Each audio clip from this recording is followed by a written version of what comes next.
Alright, let's talk about glucagon, the hormone you probably don't hear about nearly as much as its celebrity sibling, insulin.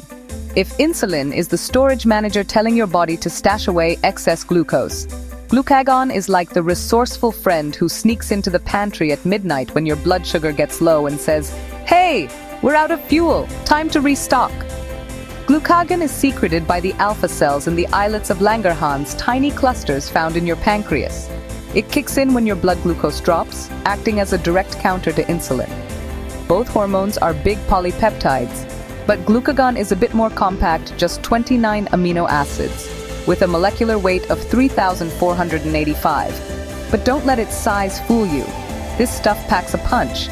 If you inject purified glucagon into an animal, you'll see blood glucose levels shoot up within minutes. In fact, just 1 milligram per kilogram can push blood glucose up about 25% in 20 minutes.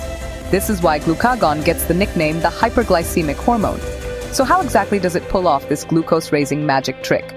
The first and most dramatic move, glucagon tells your liver to break down glycogen, a stored form of glucose, in a process called glycogenesis. Here's the play-by-play. Glucagon activates something called adenylyl cyclase in your liver cell membranes. This creates cyclic AMP, a classic second messenger. Cyclic AMP cranks up a series of protein kinases, each activating the next in a biochemical relay race, until finally, an enzyme called phosphorylase AA gets the green light to break glycogen down into glucose 1-phosphate. Once the phosphate is stripped off, boom, free glucose is released into the bloodstream. What's wild about this cascade is how massively it amplifies a tiny signal. Just a pinch of glucagon can lead to a tidal wave of glucose release. That's the power of a biochemical cascade.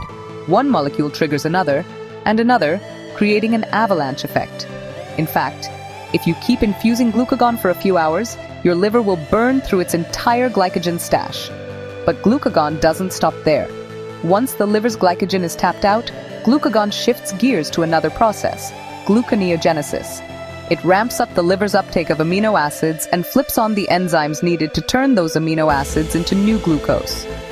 This is especially important during prolonged fasting or intense exercise, when your body needs to create sugar from scratch.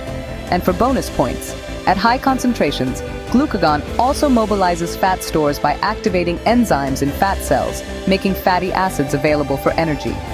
It even flexes its influence on the heart, kidney blood flow, bile secretion, and stomach acid, but honestly, those effects are just extras, not the hormone's main gig.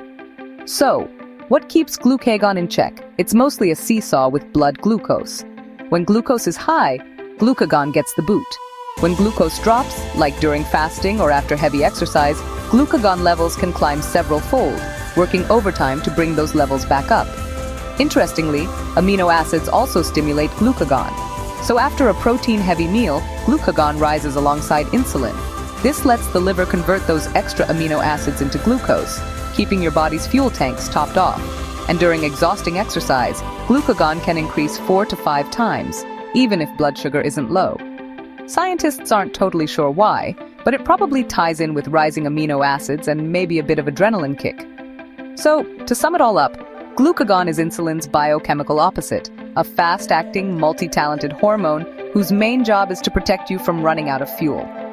Next time you're hungry or pushing through a tough workout, remember, glucagon has your back, keeping your blood sugar in the sweet spot.